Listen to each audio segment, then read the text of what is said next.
अक़वाम मुत्तहिदा में पाकिस्तान की एक और सिफारती कामयाबी, भारत को धचका।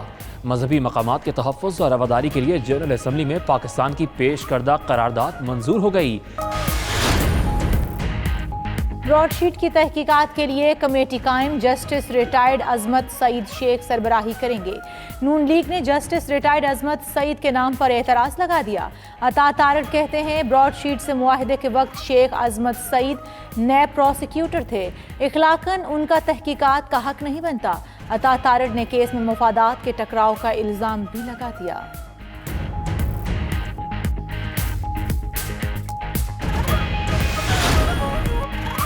सुप्रीम कोर्ट ऑफ पाकिस्तान ने मनी लॉन्ड्रिंग केस में हमजा शहबाज शरीफ की दरखास्त जमानत खारिज कर दी। अदालत उस्मा के 3 रुकनी बेंच ने दरखास्त जमानत वापस लेने की बुनियाद पर खारिज की।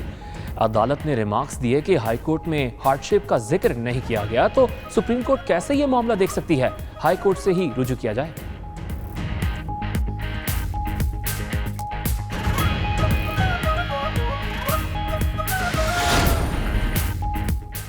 NFC अवार्ड से कोई कटौती नहीं हुई। विफाक के पास हक ही नहीं कि अवार्ड से सूबों की कटौती करे। हमाद अजहर का सेनेट इजलास में जवाब। सीपैक ऑर्डिनेंस से मुतालिक तसल्ली बख्श जवाब न मिलने पर ऑपोजिशन का वॉकआउट। मोहसन अजीज मनाकर वापस लाए। विफाक की जानिब से सेहत की सहूलियात का 70 अरब रुपए का तारीखी पैकेज एक्निक से मंजूर। विफाकी वजीर असद उमर के मुताबिक हेल्थ केयर की नई सहूलियात के लिए 45 अरब रुपए और कम तरक्की याफ्ता इलाकों में साफ पानी और हिफ्ज़ान सेहत के लिए 13 अरब रुपए रखे गए हैं।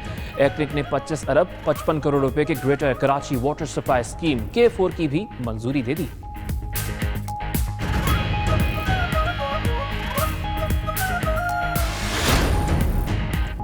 उनको अवाम का एहसास है न मुल्क की परवाह। वजीर आला पंजाब उस्मान बुज़दार के वार। मजीद बोले PDM वाले अपनी सियासी दुकानदारी चमकाने के लिए कौमी मुफादात को दाव पर लगा रहे हैं। इंतशार की सियासत करने वालों को जोश की बजाय होश से काम लेना चाहिए।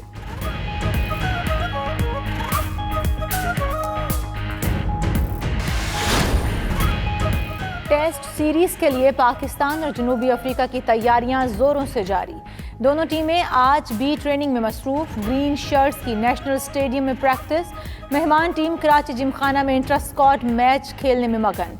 इंतजामिया ने हसन स्क्वायर से नेशनल स्टेडियम जाने वाली सड़क ट्रैफिक के लिए बंद कर दी।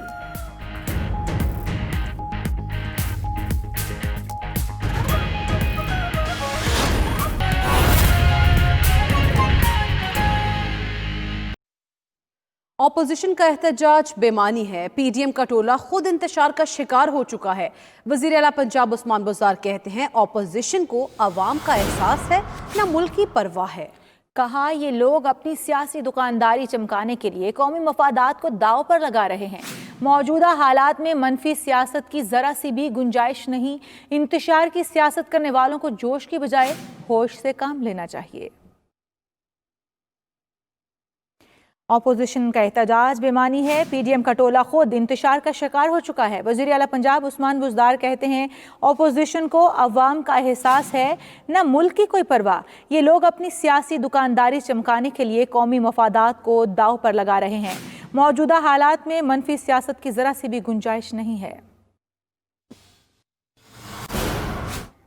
और इलेक्शन कमीशन ने 13 अराकीन की असेंबली रुकनियत बहाल कर दी है। कौमी असेंबली के 7, पंजाब असेंबली के 3, सिंध असेंबली के 2 और KP असेंबली के 1 रुकन की रुकनियत बहाल कर दी गई। नासिर खान, मोइन वट्टू, अब्दुर्रहमान कांजू, जावेद इकबाल, मोहम्मद असलम और जय प्रकाश की रुकनियत बहाल कर दी गई है। अराकीन की रुकनियत सालाना माली गोशवारों की तफसीलात जमा कराने पर बहाल की गई है। मजीद जानते हैं हमारे नुमाइंदे फ़हीम अख्तर से। फ़हीम, आगाह कीजिएगा और कौन कौन से अराकीन इनमें शामिल हैं? देखिए, इलेक्शन कमीशन ऑफ पाकिस्तान ने जो 13 अराकीन असम्बली हैं उनकी रुकनियत बहाल कर दी है। और ये रुकनियत है ये माली साल 2020 के गोशवारे जमा कराने के ऊपर बहाल की गई है।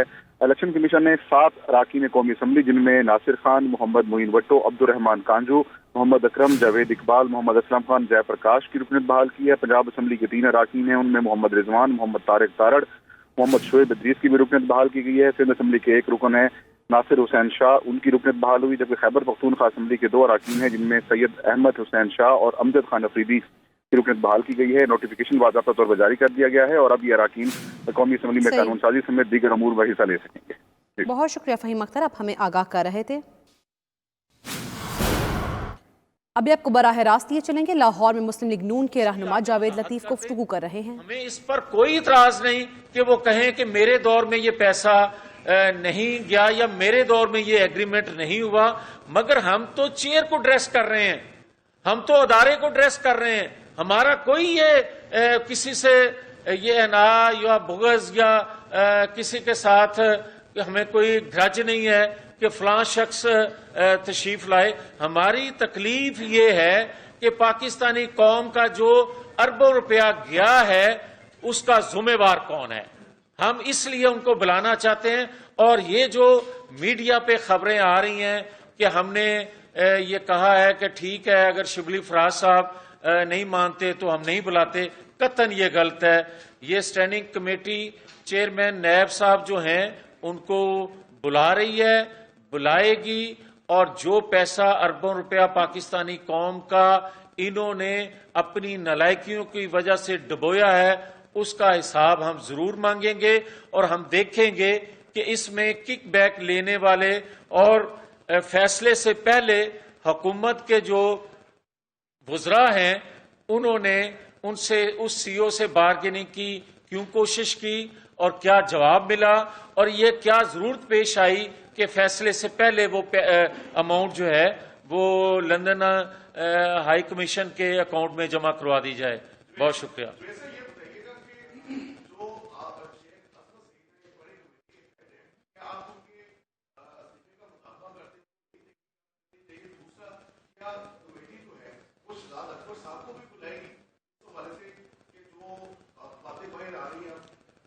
देखें, बात सीधी सी है कि मैं यहाँ कोई सियासी पॉइंट स्कोरिंग नहीं करूँगा। अहम खबर यह भी है कि वफाकी हुकूमत ने सेहत से मुतालिक सबसे बड़े मंसूबे की मंजूरी दे दी। मंसूबे पर 70 अरब रुपए लागत आएगी। वफाकी वजीर असद उमर का ट्वीट, कहा सेहत की नई सहूलतों के लिए 45 अरब रुपए की मंजूरी दे दी गई है। पसमानदा इलाकों में साफ पानी और हिफाज़ान सेहत पर 13 अरब रुपए खर्च होंगे। कौमी सतह पर बीमारियों के तदारुक के लिए 7 अरब रुपए की मंजूरी भी दे दी गई है। वफाकी हुकूमत ने सेहत से मुतालिक सबसे बड़े मंसूबे की मंजूरी दे दी। मंसूबे पर 70 अरब रुपए लागत आएगी। वफाकी वजीर असद उमर का ट्वीट सामने आया है। अहम खबर यह भी है कि वफाकी हुकूमत ने सेहत से मुतालिक सबसे बड़े मंसूबे की मंजूरी दे दी।